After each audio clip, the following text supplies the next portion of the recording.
Hello and welcome to the next video of my Worlds 2022 preview series where we're going to cover Loud from CBLOL in Brazil.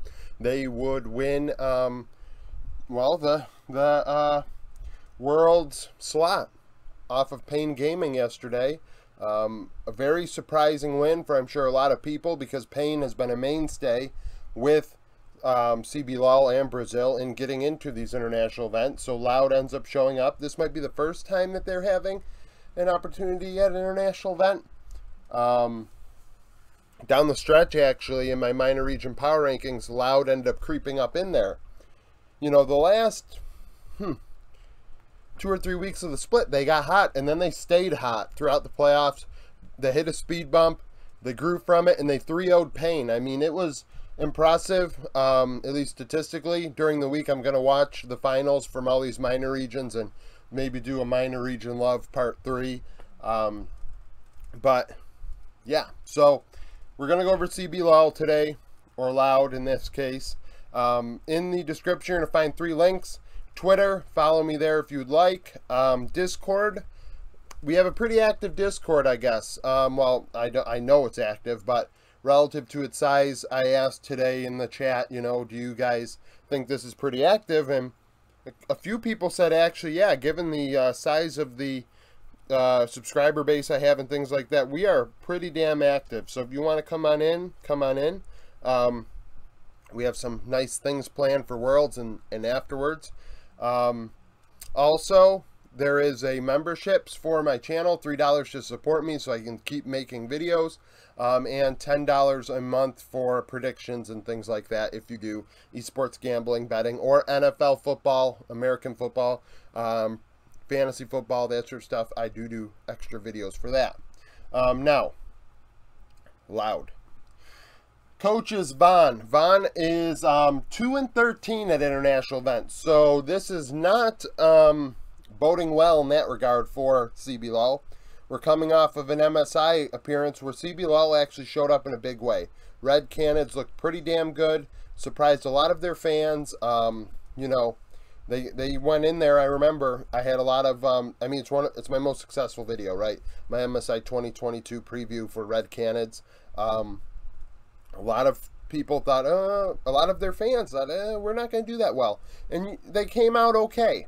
But Vaughn, in his 3 trips internationally, Worlds 2019, were out in play-ins. MSI 2021 finished last place. Worlds 2021 finished last and didn't get out of play-ins. Do I expect this team to really get out of play-ins? Probably not. But Worlds 2019...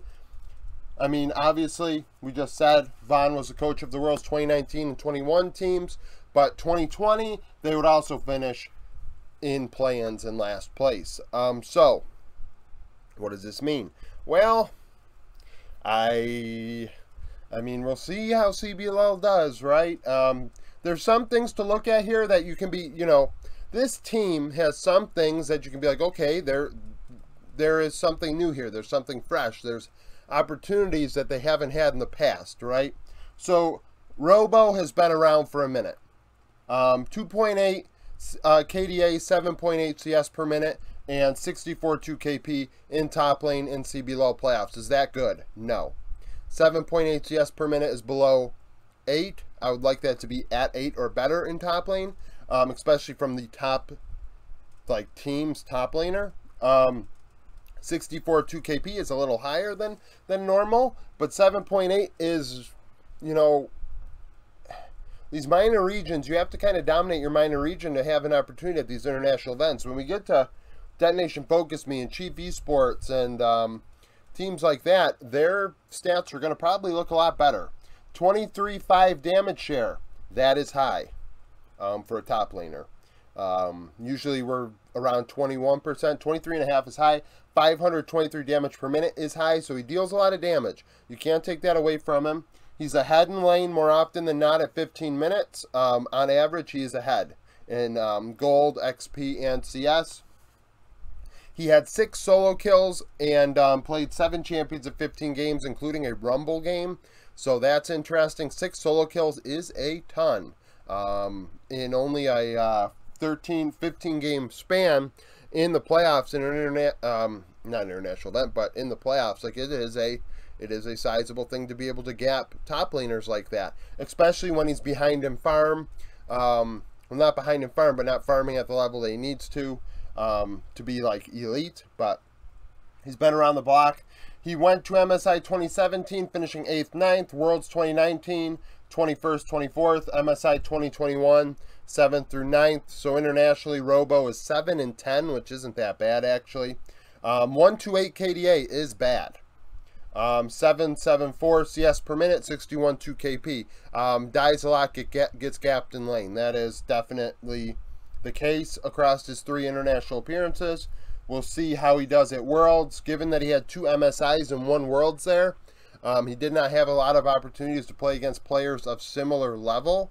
Obviously, MSI being that there's only 11 teams, where Worlds there's twice as many, and a lot more minor region action going on in play-ins, where a player can boost their stats internationally.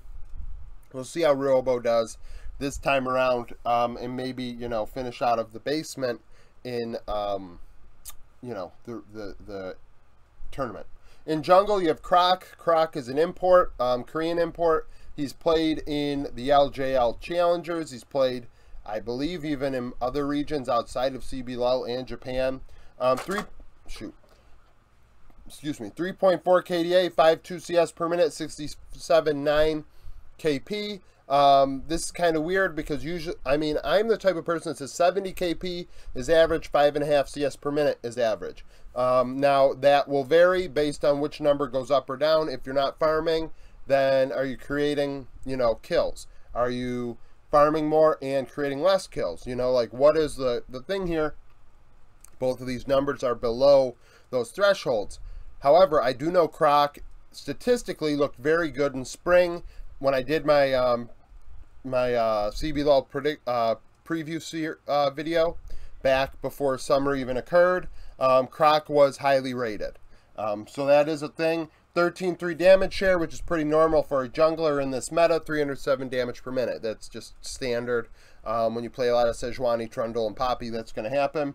On average, he's behind at 15 minutes. That is not a surprise at 5.2 CS per minute. And then when you look at, when we get to Tinones, and we just went over Robo, at 15 minutes, these guys are ahead. Brance is ahead. So what Croc is doing is trying to facilitate and maybe putting pressure on these lanes and not getting kills out of it, is what my guess is. If you are a Loud fan or you're a CBLOL fan, comment down below with how this team operates. Because only watching a few series is not going to give me an idea of how exactly the entire, you know, thing looks. He had 1 solo kill, played 5 champions in 15 games, has no international experience. Tinones in mid did very well. Definitely the best player on the team statistically. 9.1 KDA, so did not die a lot. 8.6 CS per minute, which is above 8.5, which is very good. That is very good for a mid laner. We're looking in the 8.5 to 9 range. That is good. Especially at a player that's been around the block as much as Tinones has. Towards the end of your career, you usually don't keep up the mechanics. 68.3 KP, pretty solid. 27.9 damage share, which was the highest on the team. He dealt the most damage. 632 damage per minute. Ahead in lane at 15 minutes. 2 solo kills. 6 champions in 15 games, including a Vel'Koz. So, most played, I think, was Taliyah, followed by Azir. But he's willing to pull out the squid in mid, or whatever you want to call it, the octopus, alien-looking thing. But nevertheless, Tinones has been around the block. He debuted internationally in 2014 at Worlds, so a long time ago, finishing 14th, 16th. Did not see another international appearance until last year at MSI, where he'd go 7th and 9th, 7th through 9th. 3 and 9 between those 2 international events. 196 KDA, 848 CS per minute, 62.5 KP. I mean, the deal is with that, 1.96 KDA. It is what it is. I mean, like I said with Robo, when you don't play a lot of international events, it's going to be kind of skewed a bit. And in the same sense, CBLOL does struggle at international events. That's why when Red Canids did so well, it was a surprise. Like, maybe things are turning around for this team or this region, you know, because CBLOL has a very sizable fan base. And I'm not only saying this because of the subscriber count and because it's, you know, But looking at viewers, viewers deserve more. Passionate viewers deserve more. I believe CBLOL deserves more. I believe these teams, I don't know how these teams aren't making money off of the viewership to get sponsors to make their teams better.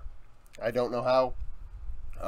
But, you know, nevertheless, 848 CS per minute is more than enough at an international event for a minor region mid laner. That is pretty damn good, but we have to keep in mind that they are older. Tinones is not some spring chicken, so experience is going to play a role in this. Bot lane, we have Brance. Brance, 4.9 KDA, 8.7 CS per minute, 70.7 KP. He played one Seraphine game, but 8.7 CS per minute is not going to cut it. That is bad. Maybe why his farm is low, I don't know.